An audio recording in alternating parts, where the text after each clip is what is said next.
Here's your daily Premier League update and transfer window roundup with me, Harry Scarfe, football content creator, YouTuber and football writer. Welcome back to the channel. Thank you, Chris, for this opportunity. If you're new, like and subscribe. Let's get straight into it. First part of the video is your headlines in the Premier League in the last 24 hours, and the second part of the video is dissecting them with me, giving my opinion. If you're unfamiliar with how it works, that is how it works. So let's get straight into it. Hope you're all well as well. By the way, David Ornstein reports firstly that Everton reached an agreement, a full agreement as well, with Manchester City to sign Jack Grealish. Deal for 29-year-old winger. It's a season-long loan and the deal still needs finalising. England international had his medical at England. David Ornstein reports that Tottenham in talks with Man City to sign Savinha. Man City not actively wanting to sell, but a €50 million deal was being discussed. The 21-year-old is open to a Tottenham move.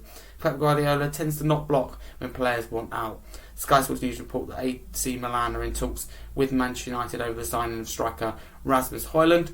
Crystal Palace have officially lost their CAS appeal and will not play in Europa League next season. Instead will be demoted to the UEFA Conference League, where they have to play a two-legged game. Forest are expected to be promoted up to Europa League at Palace's expense. Next report from Sky Sports states that Wolfsburg have an interest in Sunderland's Try Hume. Sky Sports says it's becoming increasingly likely that Alexander Isak will remain at Newcastle. The Independents say that Man City want to keep Savinha and believe he's worth much more than €50 million. The winger has also yet to say he wants to leave the Etihad. Fabrizio Romano says more on the Savinha and Tottenham exclusive story, and that is that the first proposal has already been sent by Spurs, worth €50 million, and Man City want more. Negotiations ongoing with City, who are open to selling Savinha because he's keen on the move, but only in Manchester City's conditions. Deal, though, absolutely on. Fabrizio Romano on Savinha to Tottenham. Fabrizio said, to give you my feeling, I think this deal for something around £17 million could be a possibility. Telegraph Sport report that Manchester City have given Tottenham some encouragement that the deal for Savinha can be done. David Ornstein reports that Jack Grealish's transfer to Manchester City to Everton includes an option to buy at the end of the loan. Everton can turn the move permanent for a £50 million fee in the summer of 2026 as part of the agreement with Manchester City, which is in the process of being finalised at the final stages. Fabrizio Romano says that Omar Ardali to Sunderland, here we go, deal sealed with Spanish side Getafe for a £10 million fee, contract until June 2029. It's all done. Crystal Palace chairman Steve Parish very open on the future of Mark Gahey to the media, saying of course for players of that calibre to leave on a free it's a problem. It needs a new contract or a conclusion of some kind. Gahey won't sign a new deal and the exit in the final 20 days is likely, reports Fabrizio Romano. Talking of Fabrizio Romano, the Italian journalist, he reports that Kostas Tsimikas is expected to leave Liverpool as he's been left out of the squad against Crystal Palace for that Community Shield final for the reason. The player is prepared to go and try a new chapter and has already got approached by Nottingham Forest earlier in the window. Fabrizio Romano reports that Nottingham Forest are closing in on the James McAtee deal with Manchester City. The agreement is now at the final stages for a fee in excess of £20 million, and Nottingham Forest are confident to get it done, and here we go, is expected soon. Fabrizio Romano reports that Manchester City are considering a move for Rodrigo after imminent exits. Grealish is gone, McAtee and Savinha can leave, and Man City see Rodrigo as a dream target, and manager Pep Guardiola is a big fan. Real Madrid will let him leave if the player wants to, but they will ask around £100 million. Fabrizio Romano says Jack Grealish has had his medical at Everton. Everton and Man City are exchanging all documents for a loan deal with a £50 million buy option clause, which is not mandatory, with the player having the final say. Mikey Moore signed a new long-term deal at Tottenham on his 18th birthday on Monday. The deal was already completed though before his loan move to Rangers. Fabrizio Romano reports that Manchester United plan for new talks for Carlos Baleba in the upcoming days. Man United believe Baleba is keen on the move and personal terms won't be an issue. Contacts follow on Brighton's side as the deal remains very difficult, but United will try. Fabrizio Romano says that Malik Thor has completed his medical at Newcastle as planned. €40 million package deal done with AC Milan. Fabrizio Romano reports that Elisa Barney has completed his medical and now be considered a Paris Saint-Germain player. The announcement will be on Tuesday.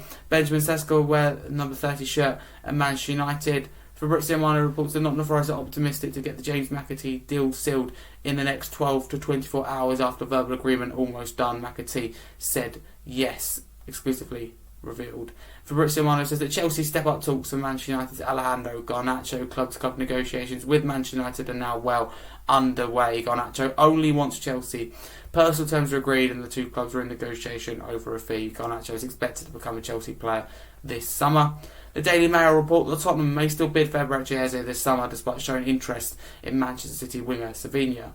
Fabrizio Romano reports that James McAtee and Forest exclusive story that personal terms are also already fully agreed. McAtee wants Forest despite several requests and other clubs who wanted him, but it's now at the final stages of negotiations between Forest and City. Here we go, expected soon. And Omar Aderi has arrived in the UK after Sunderland agreed a deal to sign the Spanish defender.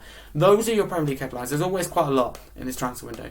So that's your headlines the last 24 hours. Let's go through and pick out most, if not all, of the stories and dissect them. So Jack Grealish, I think that's a really smart move for Everton. Listen, I mean this when I say it. Don't discount Everton out of the European conversation. It might sound strange, but David Moyes is the right man, in my opinion, to take Everton back to where they belong, and they're making really promising signings. And they kept hold of their key players: Brathwaite, Targarski, Pickford, and Dyer. They've kept hold of their best players, and they're making good signings. Kieran Dewsbury, Grealish to another level. So I think it's a really good move. Man City very greedy. They say, look, £50 million buy option, and look, we want all his wages paid. It's no surprise, but City don't need the money. That's the absolute joke of it. Tottenham making a move for Savinha. I think that'd be a really good signing. Been a while since my club Tottenham signed a big player from a big club, so I don't want to get too excited. But Savinha is exciting, especially with the prospect that Eze could still happen as well. AC Milan want Rasmus Højlund. I'm interested to know the deal. Is that a loan? Is an option to buy? I reckon it'd be a loan with an option to buy. Feel for Palace and their supporters in particular that have lost the Castle Pill.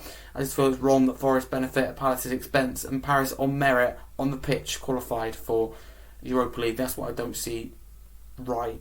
And the joke of it is that then have to play a two-legged qualifier for a non-superior demoted competition. But hey ho. Interesting with he's out here, different reports from different people, but apparently he's going to stay at Newcastle, but there's been reports that he hasn't got the right mindset and is still going to refuse to play for Newcastle, so that'd be interesting. One to keep an eye on. What else have we got? Just a lot of news on Savinha. Fabrizio Romano confident to get it done. I think that tells you a lot. Fabrizio's confident it's bound to happen. Sunderland again getting more business done. They've given themselves a real chance of staying in the Premier League. I mean, the Omar Dari deal was very cheap and a very smart signing, if you ask me. Palace chairman Steve Parish has been very honest about Mark Gay. He's a very honest and transparent guy. I mean, it's a frustrating situation maybe for Palace, but I think Mark Gahey, surely any club should snap him up and steal him. I think Palace wouldn't accept a lot. I think if you said to Steve Parish and Palace, 40-45 million, I actually think they would accept because they don't want him to leave on a free. They saw what happened with Zaha. See, Palace don't tend to demand a lot for their players. One thing they do ask is it's all often paid for up front. That's what I tend to gather when doing business with Steve Parish, other clubs, when they do that. Simicast expected to leave Liverpool. Liverpool doing well, they're selling players, people go, how are they allowed to spend that much? Well, it's because the amount they sell. It's not rocket science.